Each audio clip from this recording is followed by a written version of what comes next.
આપના બિઝનેસને જો ગ્રો કરવો હોય અને આપે નવા શિખરો સર કરવા હોય તો એને માટે ગેટ 2026 16-17-18 એપ્રિલ ગાંધીનગર હેલિપેડ પર આવી રહ્યું છે અને એકદમ એટલું સરસ પ્લેટફોર્મ બની રહ્યું છે કે જ્યાં આગળ લગભગ 50,000 વિઝિટર્સ ત્યાં આગળ વિઝિટ કરવાના છે. તો આપનો એક્ઝિબિટર્સ તરીકે આપ વિઝિટર તરીકે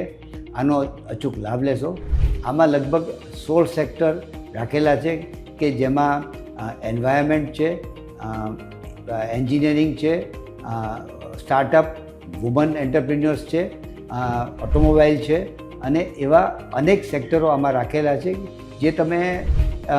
અને અમારું આનું ફ્યુચર ફોકસ એવું છે કે ભાઈ મિની કેન્ટોન ફેર તરીકે આને અમારે ડેવલપ કરવું છે કે જેનાથી બધા જ સેક્ટરો ધીરે ધીરે જે પણ આપણા ગુજરાતમાં અથવા દેશમાં બની રહ્યા છે એ બધા અહીંયા આગળ એક સાથે એક જ પ્લેટફોર્મ પર આપને જોવા મળે. આપ એમાં ત્યાં ભાગ લઈને આપનો બિઝનેસ વધારો